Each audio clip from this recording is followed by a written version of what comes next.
দেখতেছেন প্রতিদিন আমি খালাদাবাড়ি গেছিলাম, মা আর আমরা সবাই মিলে খালাদাবাড়ি গেছিলাম।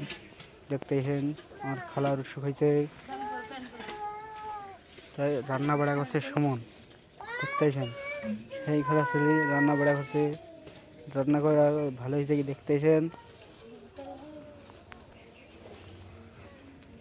চাল দেবে দেখতেছেন, চাল ভাতের রাখায় চাল দেবে দেখতেছেন।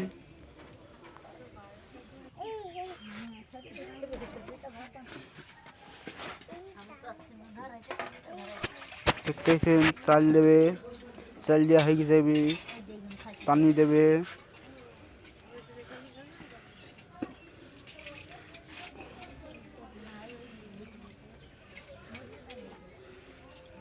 দেখতেছেন ভালোই রান্না থেকে কমেন্ট করে জানাবেন, আপনারা দর্শককে কমেন্ট করে জানাবেন। এমন এমন ভিডিও পেতে চ্যানেলটি সাবস্ক্রাইব করে থাকবেন, ইউটিউব চ্যানেলটি সাবস্ক্রাইব করে কমেন্ট করে জানাবেন। আপনারা চ্যানেলটি কমেন্ট করে জানাবেন, মতামত জানাবেন। এই পর্যন্ত ভিডিও থাকলো, আগামীকাল আবার নতুন নতুন পরবর্তী ভিডিওতে আবার নতুন নতুন ভিডিও নেওয়ার চেষ্টা করবো, মজার মজার হাসি হাসির ভিডিও নেওয়ার চেষ্টা করবো। চ্যানেলটা ফলো দেবেন, ফলো ব্যাক দেবো, সব দেবো। এই পর্যন্ত ভিডিও থাকলো, আগামীকাল আবার দেখা হবে পরবর্তী ভিডিওতে।